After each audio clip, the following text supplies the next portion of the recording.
from the south of Israel with Hashem's loving grace. This is Laser Brody with Emuna hour number 202.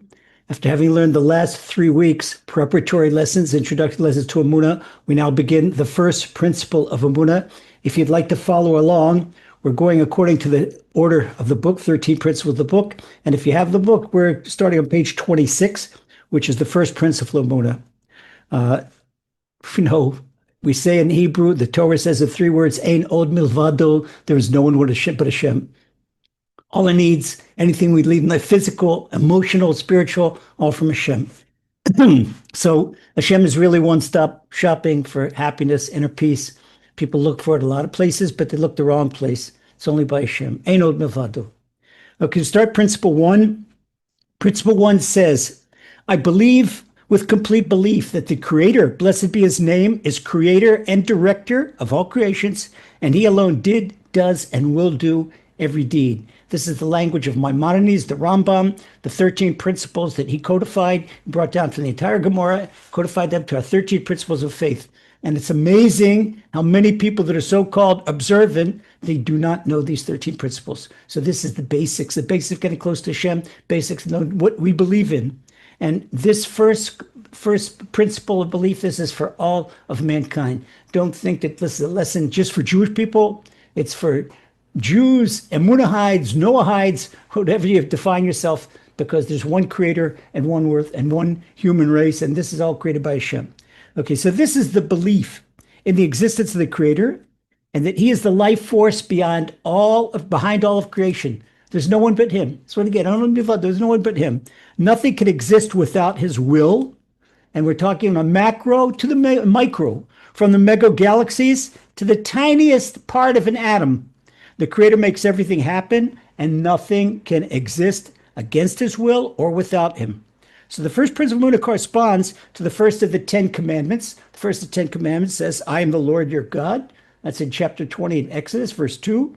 And as such, it's a commandment for all of humanity, not just for the Jewish people. It's all of humanity is commanded to have Emuna and believe in the Almighty. Our principle is beautifully exemplified by a story of one of Jerusalem's best-known tzaddikim in the past generation, Rabbi Yosher Freund. Rabbi Yosher Freund was born in 1910, and he lived till the age of 94. He left us in 2004. I still remember Rabbi Yosher in Jerusalem. Rabbi Yosher, once he was in the woods outside of Jerusalem, and he was doing personal prayer. He would do personal prayer every single day, and he was repeatedly shouting, it's not Menashe! It's not Menashe! So another person heard shouts. There's other people. It's a popular, that woods right east of Jerusalem, it's a popular place for personal prayer. And you could find people have their names carved on trees. This is my tree where I pray from. And even people, they tie their chairs to trees. They'll have their chair there wherever they come.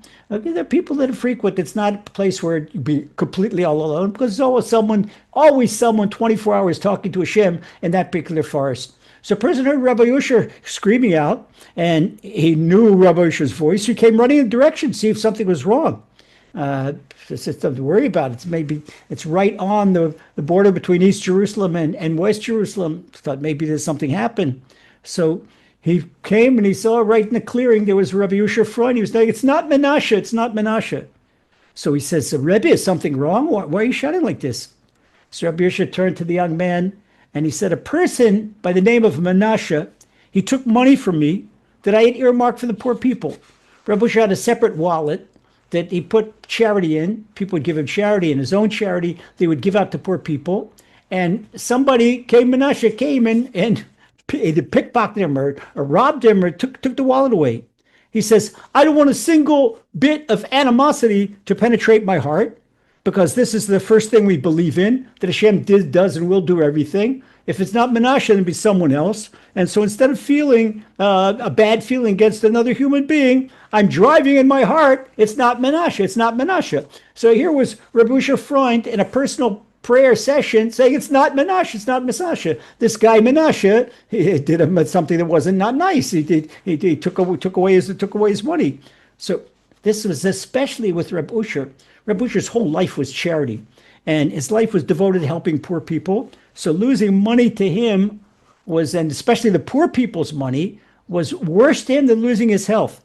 but he would not let himself to succumb to the slightest of negative emotions. For in his eyes, a negative motion, Reb Usher, that a negative emotion was a statement that he or she is displeased with the way the Creator runs the world. Heaven forbid. So contrastingly, the type of positivity and optimism that comes from genuine Emuna is a statement that a person likes the way Hashem runs the world. He's very pleased with that. So this is a level that Rabbi Yusha Freund would not let himself fall from. He maintained constant Emuna, he was clinging to Hashem. This is what we call dvekus, clinging to Hashem all day long. And no matter what the adversity, he would cling to Hashem. And it's amazing. I saw today people who, well, what about, the Emuna? Emuna is the best thing in the world for a good living. And it's not my words, the words of duties of the heart, chavot levavot, in shal bitachon, in the gate of trust. He says that the most conducive thing for good income is Emuna. So if a person wants a good income, they'd be well advised to learn Emuna. So the first of the Rambam's 13 principles that we're learning tonight teaches that Hashem alone is creator and director of the entire universe. Not just creator. Hashem didn't put it into, like a lot of people think, they'll put it into action, and then Hashem is semi-retired. Hashem is not semi-retired. He's not partially retired. Hashem is full speed. And not only is he creator, he's director. That's why the Rambam makes a point to say creator and director. In Hebrew, boire umanhig. Boire is creator. Manhig is a director. He controls everything, the entire universe. And he does, and will do everything. So nothing in all of creation, whether in the physical or the spiritual realm, can happen without Hashem. So the amazing practical advantage of knowing that there's nothing but Hashem is that everything comes from Hashem, and it frees us from violent mood swings. Terrific. A person otherwise might be manic depressive, might be a bipolar, not with Emuna. Because without knowing that there's nothing but Hashem, a person is inclined to attribute any success that he or she may have in life to themselves. And so they become smug and arrogant. For example, a person's a stockbroker, and there's a day where he makes $10 million. Well, he thinks he's so bright that he knows how to read the market, and he's up and high in the sky. But then when he has a setback, the world is round. What goes up goes down.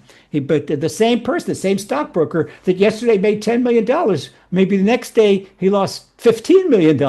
So he's $5 million in the hole. So he's depressed and he's worried. What about the kids' tuition? What about the mortgage? And right away he thinks it's up to himself. So he has these violent mood springs. Yesterday he was on top of the world, and today he's so down. And he's looking for his antidepressant pills. So he becomes broken and depressed. And I've seen this phenomenon time and time again. People in contact with me, and especially with people that are in sales. They make commissions, and brokers and people that trade in the futures market or in the stock market. And with athletes also, that today you win and tomorrow you lose. So when they win a game or they sell an expensive property, they did well in the stock market that particular day, they're on a cloud. You have to look up at them. But when their sales go down, or the investments crash, or they lost their game that they were trained so hard for, they crash land. So emotional swings like that, the extremes, this is what wreaks havoc on the nervous system. This really makes it difficult for a person. So in applying the first principle of Emuna to everyday life, we maintain two separate mindsets. First of all, we keep it even keel. But a person says, wait a second, nothing's up to me, it's all up to Hashem? No, we're going to learn this. We have to learn two separate mindsets, and this is very, very important for practical Emuna. Okay, we have a before the fact mindset and an after the fact mindset, and a priori and a posteriori. Okay, so before we do something, we have to do our utmost to make the very best effort. If we're an athlete, we have to train. If we're a soldier, we really have to maneuver and drill and work hard. And whatever, if we're a student in university, we have to study. We have to say your final exams, when you're going to go and dance in a discotheque before final exams, don't expect to do well. Okay, so whatever we do, before we do something, we have to make our best effort. This in Hebrew we talk about extensively in our book, Bitachon Hishtatus. This is our effort. Okay, so we strive to do the best what we can do. If a person doesn't strive to do his or her best, to use the talents that Hashem gives you, to use the aptitudes that Hashem gives you, and to make the best effort with the tools that Hashem gives you, then don't expect this. Anything we do in this world, we have to apply ourselves and be serious about it. Okay, so we proceed with the knowledge that Hashem gives us free choice to do good or otherwise, to be lazy or to be diligent, to open the books or to drive down to the beach, whatever. Okay. Now, to clarify this before the fact mindset, we have to remember concept, as I mentioned before, which is effort, what it said, hishtadlis. So before taking the bar or the CPA exam, a prospective lawyer or public accountant, he's got to work really hard. He can't expect to pass the exam by goofing off and just sitting on the beach, but the efforts have to be in the framework of Torah. For hishtadlis effort, it doesn't override the obligations of the Torah. So a person can't say, "Wait a second, because I'm studying, I can't pray today. Because I'm studying, I can't do my regular Torah studies." No, the amount that a person has to do an effort is, and it corresponds to the amount of emuna that a person has. The more emuna, when it goes to the inverse, the more emuna, the less hishtadlis. As an inverse proportion, the less emuna a person has, the more hishtadlis, the more he has to break his head against the wall. So this varies from individual to individual, and that's why all of us need a spiritual guide, because sometimes we're not clear on what is the amount of hishtadlis, what's the amount of effort we have to do. Some people say, "Wait a second, do I need to make need to work 12 hours? If I would do 14 hours a day, if I work 14 hours a day, and by the time I sleep and a little bit of time at home, sure, so I'm not going to have time to learn Torah or to pray in a quorum." No.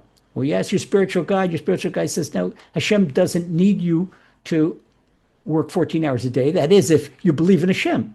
If you believe in yourself, then you're going to have to work 16 hours a day, and then you'll see. There's another law that the prophet Jeremiah teaches us, that if anyone trusts in anyone other than Hashem, then Hashem puts us at mercy of the object of our trust, and the object of our trust other than Hashem is always disappointing. Okay, so we have to know how much effort to do. An example is that we give in the book, if a person is sitting on the train and you push the seat in front of you, that's not going to make the train go faster. So just as the speed of the train is beyond control, the outcome of our best efforts, they're out of our control also. So now, with that said, we have to learn the second mindset. So the first mindset was doing our best. That's before the fact mindset. But once we've trained, once we've practiced, once we've done our homework, once we've prepared for the test, once we've given our entire effort, now, and we've taken the test, we've competed in the game, we've gone on battle, then it's not the result is not in our hands. That makes us use the after the fact mindset. The after the fact mindset is once that something is over, the outcome is Hashem's will. The outcome doesn't depend on our effort. This may seem difficult to understand, but we try our best because we're in the world of nature. We're in the seemingly natural world, and we have to do our effort in this world. But once it's over, like everything else, He alone did, does, and will do. Our first principle of Emuna, it's all up to Hashem. So this mindset, it saves us really unbelievable wear and tear, emotional wear and tear. And what happens is when we succeed, we win, we don't become elated and arrogant, we go on a big high. And when we have a setback, or we lose, or maybe didn't pass the test, then we don't break, we just bear down and make a second best effort. And sometimes there are reasons that Hashem makes us fail. We have the reasons Hashem makes us fail in the book Path to Your Peak. Sometimes you have setback. It's not all roses. There's thorns on the path. But sometimes, give you an example. Person, why did Hashem make me flunk that driving test? Well, maybe you were okay to drive in the neighborhood, but you weren't okay to drive on I-95 from Miami to New York in rush hour and the cars are speeding by you. So Hashem wanted you to have another couple driving lessons.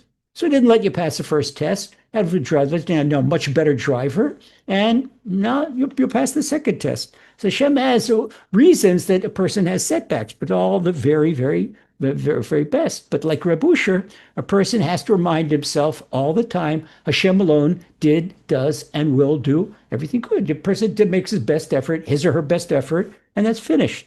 So uh, when we remember this thing, it's all in Hashem. Remember the story about Reb Usher. It's not Menashe. It's not Menashe. Oftentimes I tell myself, if they want to be upset at a person or perturbed at something or perturbed at some object. No, it's not that. It's not that. It's not Menashe. So we use that. That story's become very ingrained in a Emuna story. Reb Usher Freund, he was one of the great tzaddikim of the last generation. And it's not Menashe. When a person says to you, it's not Menashe, it means it's Hashem. It's Hashem. Okay, so once again, don't ever confuse the two mindsets. That before the fact, we do our very best effort, and then after the fact, it's all in Hashem. We don't take the blame, we don't persecute ourselves, and we're not responsible.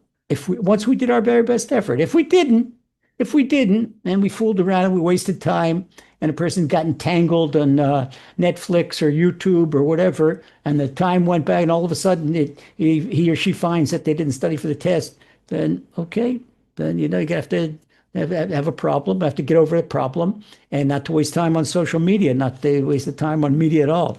Okay, so we have to do our best.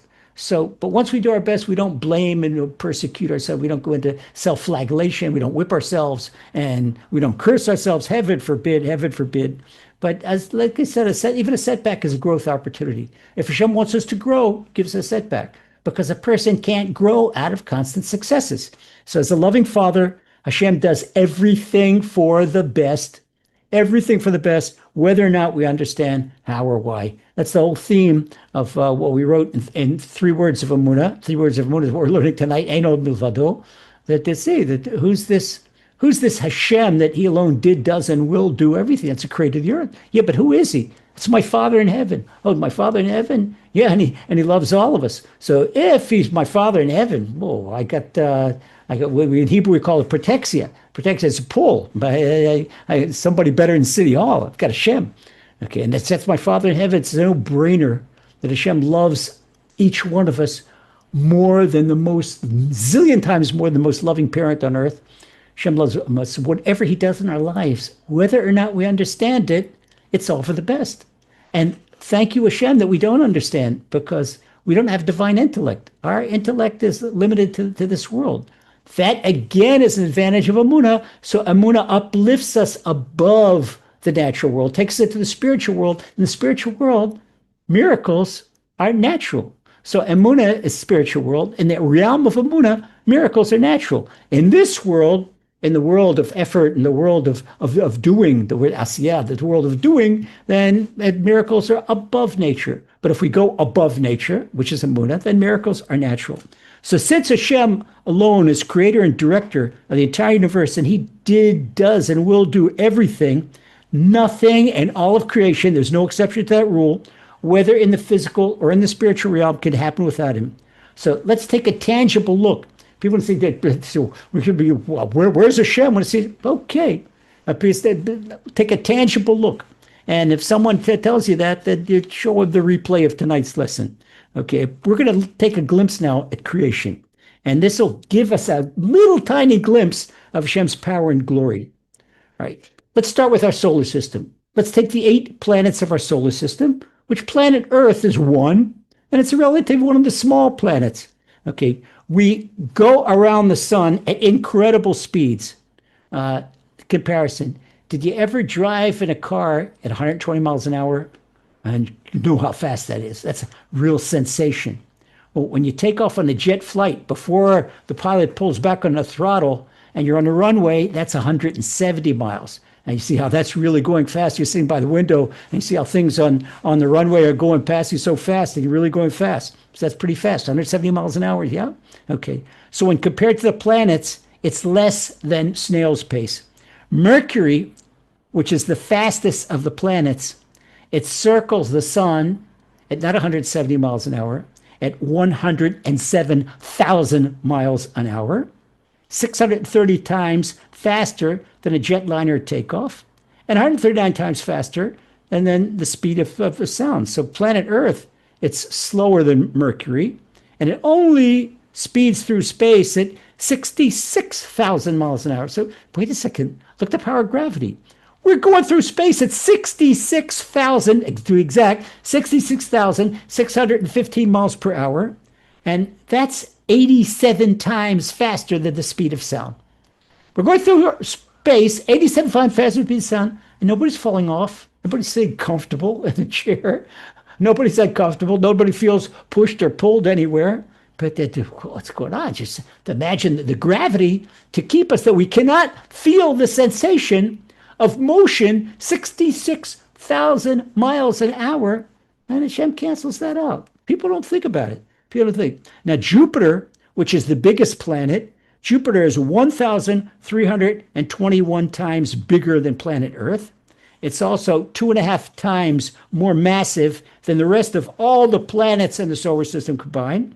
Well, the Jupiter, which is the big, heavy planet, it still orbits at a speed of 8 miles a second, which is 29,000 miles per hour. Big, tremendous Jupiter that is more than 1,000 times bigger than planet Earth goes through 29,000 miles an hour.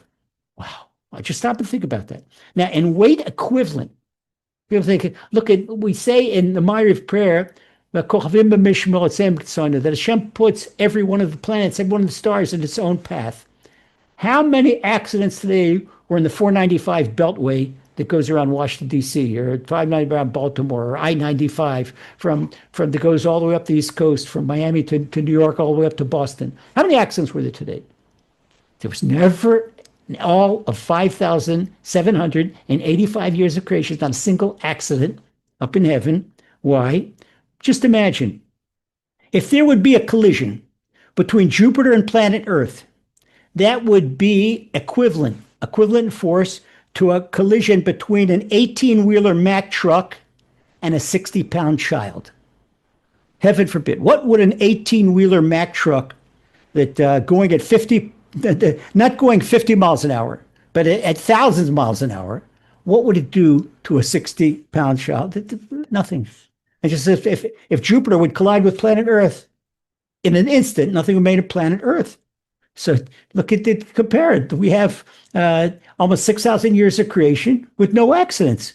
And how can it be that no planet or no star ever veered slightly and collided with anyone else? Because Hashem, in his magnificent wisdom and majesty, gives the sun a tremendous gravitational force that holds each planet in its orbit. That gravitational force is so strong that it holds us in place when we're flying around the Earth, and we're flying around the sun at 66,000 miles an hour. So we mentioned how gigantic Jupiter is. Wow, it's more than 1,000 times bigger than planet Earth. The sun is more than 1,000 times bigger than Jupiter. So we mentioned that the planet Earth in the solar system, if somebody would tell you, go to Wimbledon in London or go to Yankee Stadium in New York, and someone lost a pebble. Someone lost a contact lens. Oh, it's a poor contact lens. Yeah, he did the best contact lenses that Dr. David Dome had, and he lost it.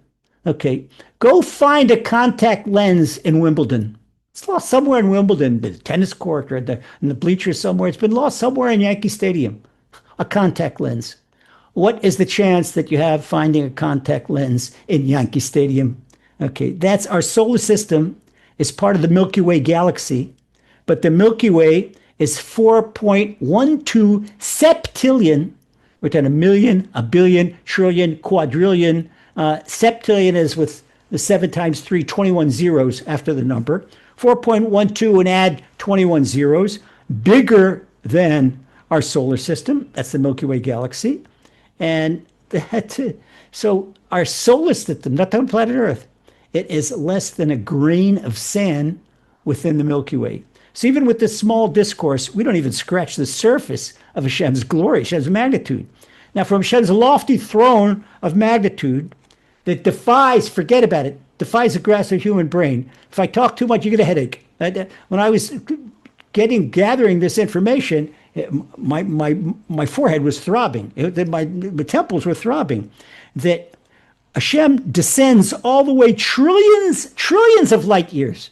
A light year. How many but light years, the speed of light, that it goes through the superclusters and the super galaxies, through the galaxies, down to the Milky Way, down to the Milky Way to the solar system, down to the planet Earth, down to planet Earth, down to each one of us, to penetrate our hearts, to decide what each one of us, what right now is going to be the diastolic and systolic blood pressure. It's unbelievable. It sounds like a fairy tale. So right back, Hashem decides what a ladybug in your flower garden is going to have for dinner. So we can't even begin to understand the mind-boggling concept of divine direction. Haven't even scratched the surface yet. Okay. Remember, Hashem, that's up in these zillions, quadrillions, septillions universe, way up in high. Hashem comes all the way down here and decides what a silkworm in Japan is going to have, which particular mulberry leaf is going to have for dinner, because Hashem alone did, does, and will do everything. So the silkworms, they only grow in the area of mulberry leaves because that's all they thrive on. So Hashem does such a good care of taking a ladybug or silkworm. Imagine what he does for each of us. So is there any reason, beloved brothers and sisters, any reason that we worry where our next meal is coming from? Our worry where that next meal is coming from, that is detrimental to the next meal. Just to, okay, take care of Hashem. Hashem, wait a second, look back. Hold it. I don't remember a Shabbat table where I didn't have challah, didn't have chicken or meat and fish and wine. So why should I worry? Hashem has so many times in a row that this established pattern, and 3 times in a row in rabbinical law is an established pattern. So the Gemara teaches us even more so that each one of us is an entire universe. So just as we look at Hashem's universe, we just took a look at macro, let's take a look at micro, okay, that extend each creation past the zillions of light years and past the mega galaxies. Now we're going to go the opposite. In micro, it's easier to speak in metric terms. Okay, so excuse me, I'm going to switch terminology from miles and to metric, okay? Because if we are a meter from one another, a meter is 39 inches, 36 inches, 3 feet, and another 3 inches, 39 inches. At a meter away from each other, we could see each other, okay? We can now see each other. Back up a little bit, now a meter from the screen. All right, we can see each other. Now let's get closer and let's magnify and see what kind of microscopic capabilities we have. At 1 millimeter, okay, in 1 meter, there's 1,000 millimeters. So this is 1/1000th of a meter. At 1 millimeter, there's 100 centimeters in a meter, and 110 millimeters in a centimeter. So at 1 millimeter, which again is 1,000th of a meter, we can discern the parts of the eye. We could see the pupil, the pupil, the iris, and the retina. That's what we can see at 1 millimeter. If we had close-up enough glasses that we could see the eye from 1 millimeter. Now, if we move another 10 times closer, we're now at 100 micrometers. At 100 micrometers, we could see the vessels in the eye that look like the Mississippi River, and the blood cells that look like ferry boats floating with the current. That's what it looks like. The blood that look like the Mississippi River, and you see the blood cells that floating down the river like boats, like rafts. So even closer, a difference of 10 micrometers, each blood cell looks like a massive planet. And at 1 micrometer, we could begin to see the chromosomes within the blood cell. Now take a deep breath. Once again, we have to change terminology and move over to nanometers, which are 1,000th of a micrometer and 1/1,000,000th of a millimeter, or 1/1,000,000,000th of a meter. We're now down taking the meter, our original meter, and splitting it into 1,000,000,000,000 parts. So the 10th of a micrometer, or at 100 nanometers, a chromosome looks like a transparent snake whose spine, the spine of that snake is the DNA chain. All right. An angstrom is 10 times smaller than a nanometer. A picometer is 100 times smaller than an angstrom, but a femtometer, that's 100,000 times smaller than an angstrom. To view individual atoms, this is how we have to go down to the angstrom and then even closer. So we won't even mention how deep we delve into the micro minuscule realm to split atoms like Hashem does, protons, neutrons, and electrons. You can't have a proton, a neutron, or electron without Hashem. For in sudden death, it's already making me dizzy. So no one other than Hashem is deciding that there will always be 8 protons in the nucleus of every atom of oxygen. That's Hashem decides. And Hashem alone decides which atoms will compose which molecules that become part of our DNA, and which in turn becomes part of our chromosomes, and which determine. Can you imagine Hashem is personally tailoring every person's chromosome map? I mean, Hashem is deciding whether their eyes are going to be black or brown, whether their skin will be light tone, dark tone, medium tone, whether it be tall or short, whether it be lactose intolerant or not, and a myriad of other traits. That's the Creator personally, no one else. It's not happenstance, and that you can see that when at the time of fertilization, there's one egg, but there's many sperm cells, and each sperm cell has its different. If one sperm cell fertilizes the egg, then that is one type of influence. Another type of influence. It's Hashem deciding. It's Hashem deciding what's going to be. It's the same Almighty Creator who creates, controls, and operates the fates of the super galaxies. Is the same Father in heaven that personally designs each snowflake and each human thumbprint. This is the Arctic signature, because nobody's got the same thumbprint. Yes, so why does Hashem go to the trouble? Hashem is showing you that He's Creator. He is Creator. No one else can even explain that. Not only that, every snowflake is individual. So Hashem, to show us, Hashem is making a statement in the thumbprint and in the snowflake that He alone did, does, and will do everything. Don't think that a snowflake can exist without Hashem. Don't think that a person can exist without Hashem, because this is the testimony of Hashem. So investing our energy in performing life's mission on earth, so many of us waste time and our emotional health and well-being thinking that we run the world, and we waste our time watching and listening to the news. I listen to a news commentator that doesn't believe in Hashem. Don't. If the person asked me about that today. Oh, this commentator said this and that. I asked the person, did you eat cheeseburger today? He said, heaven forbid, I don't mix milk and meat. I observe the Torah. I said, well, you know that's detrimental. All right, so what do you think, your ears don't need kosher music and kosher ideas? And someone is putting something unkosher into your ears? It's the people that they don't know what they're talking about.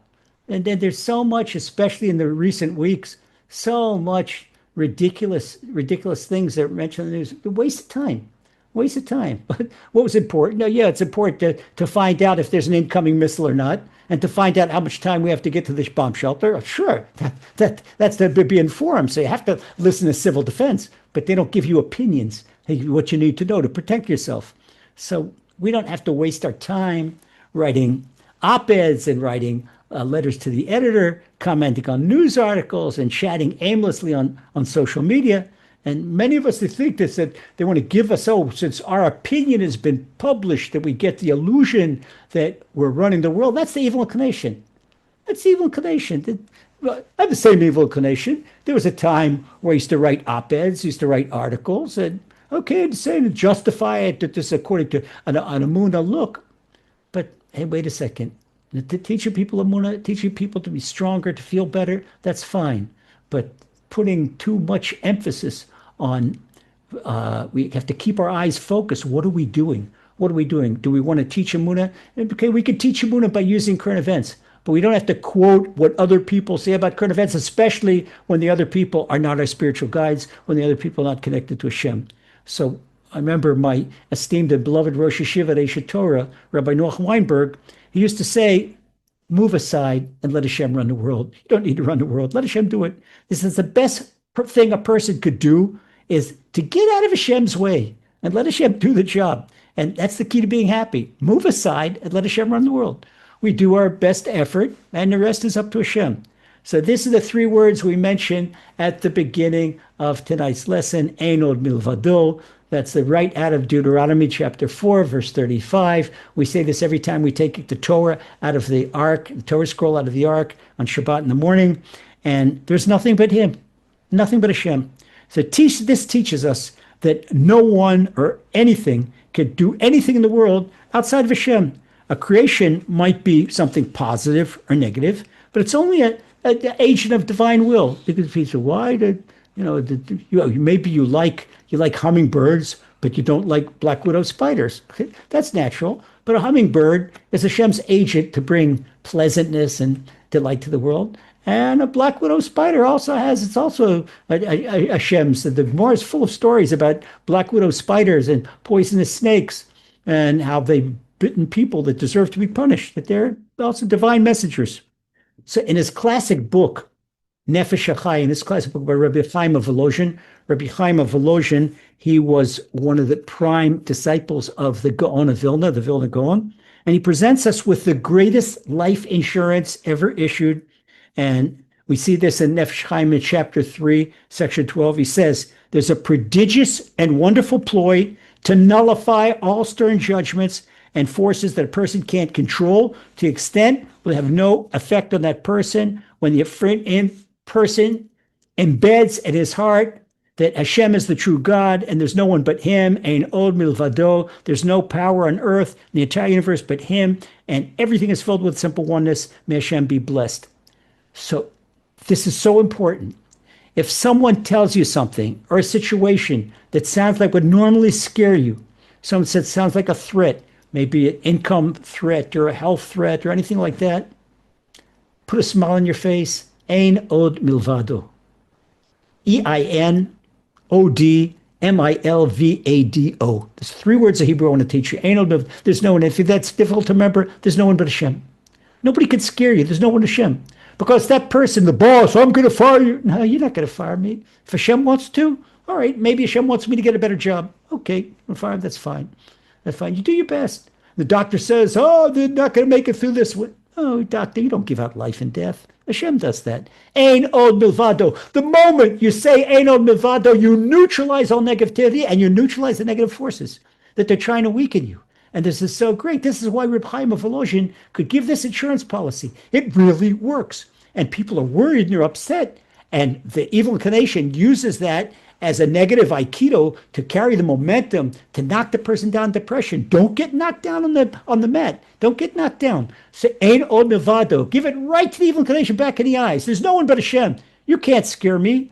And this, what Rabbi Chaim of Volozhin told us, that a person has to nullify in his heart any thought to the contrary, that there's any power in the world other than Hashem. Got to cling to the Almighty, and it's enough. This is enough to nullify all powers and desires in the world, so they'll be rendered powerless against that individual. Just remind yourself of these 3 words, Ein Od Milvado. There's no one but Hashem. It is so powerful, and cherished brothers and sisters, it works. It works. All the time it works. Ein Od Milvado. And this is what Hashem, sometimes Hashem gives us a scary situation. Ein Od Milvado. Is that a situation? Okay. So what if I'm going to have the difficult exam or a difficult challenge, a health challenge, or the doctor says you need some kind of operation? Ein Od Milvado. It's all Hashem. It's all Hashem. And just like it's all Hashem, Hashem wants me to be healthy, come out of there. And if Hashem doesn't want me to, it's all up to Hashem. I'm not going to worry about it. I'm not going to worry about it. I have to do my job, and Hashem will take care of his. So in simple terms, as soon as a person internalizes in the heart the concept of Ein Od Milvado, there's no other power on earth other than Hashem, and he or she believes with all their heart that nobody can harm a hair on the head without divine sanction, and no power in the universe can harm them in silence. It really works. It really works. We had all this just up till yesterday, up till, let's see, ceasefire went into effect tonight, and now in Israel it's almost 10 p.m., and the ceasefire went into effect yesterday at 7 in the morning. It was broken right after that. We thought it wouldn't keep, but okay, let's say ceasefire has been in effect for 36 hours. Okay, 36 hours. Up to that, there were 12 days before that where there were missiles landing every single day. The missiles, the last day was really the worst because we had power in Ashdod was knocked out. We could see that. And when that missile that knocked out the power, it's my bomb shelter room is 8 inches of solid reinforced concrete and steel. And the door alone to our bomb shelter room, the door alone weighs 770 pounds. It's 350. It's tremendous. We have steel windows. The whole thing shuddered. The whole thing shuddered when that missile. Talking about a supersonic ballistic missile. Okay. Ein Od Milvado. Ein Od Milvado. We go in, first thing, and accustom the family.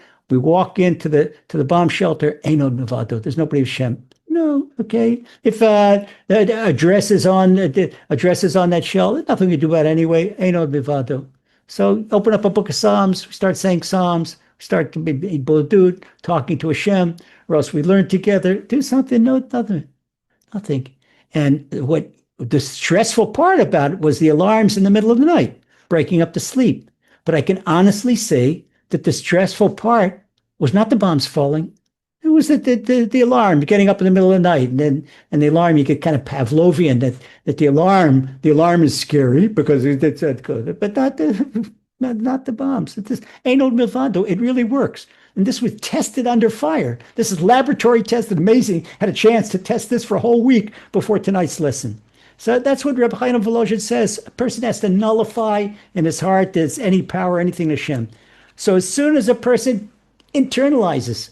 And you have to understand, it's not easy because the biggest distance in the world is not between Tel Aviv and Honolulu or London and Guam. No, it's between the brain and the heart.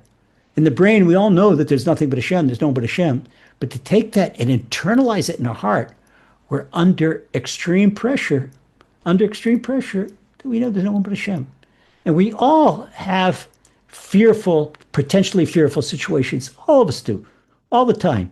It doesn't matter. Could you plug in your own, and we all have these. Ein Od Milvado. Just we tell ourselves that no one but Hashem. Wow, you could put a smile on your face. You can breathe deep. Why? I've got Hashem. I've got Hashem to lean on. So this is that the belief in our heart that nobody can do anything to us because it's all in Hashem's hands.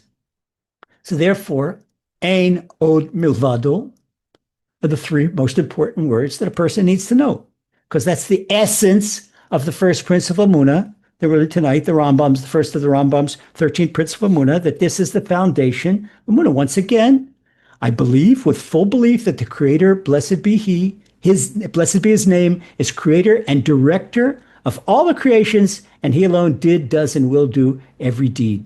So you can really attain inner peace. It's within your grasp. And just do it. The person had difficult smiling. So stand in front of the mirror and practice smiling.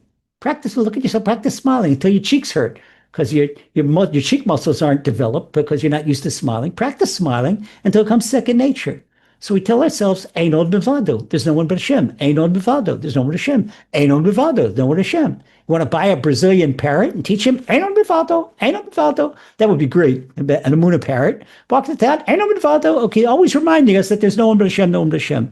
That means that we don't have to look anywhere else for material or spiritual abundance. Don't have to look anywhere else for salvation. And it's one-stop shopping for inner peace. It makes you feel so great.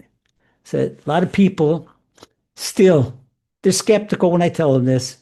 And they say, oh, do you believe that a diabetic individual sees a dramatic improvement in health by getting off of junk food and sugar?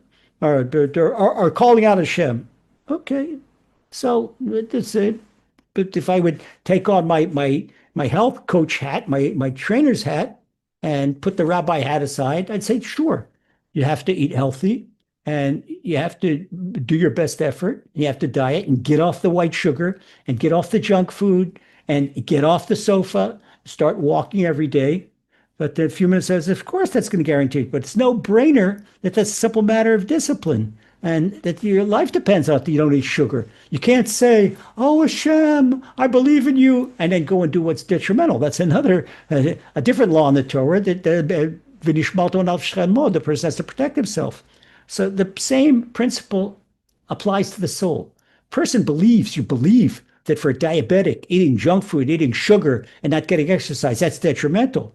So by focusing on the three words of Emuna, that encapsulate the first principle of Emuna. Instead of trying to remember, I believe with full and complete belief that Hashem is creator and director of all the things, and He alone did, does, and will do. Okay, boil it down to 3 words. Ein Od Milvado. There's no one but Hashem. This is like spiritual health food. This is giving your soul exactly what it needs. It's like taking away the junk food and giving your soul natural food, fruits and vegetables, fiber, get exercise, when knowing that Hashem alone did, does, and will do, because it rids a person of stress, anxiety, and sadness and depression. And also forgot despair and disappointment. Takes away the despair and disappointment, as well as anger and jealousy. So that, cherished brothers and sisters, is our first principle of Emuna. Next week, God willing, we're going to go on to our second principle of Emuna. And meanwhile, have a wonderful week with good news and good tidings. And don't ever forget that Hashem loves you, and so do we. God bless.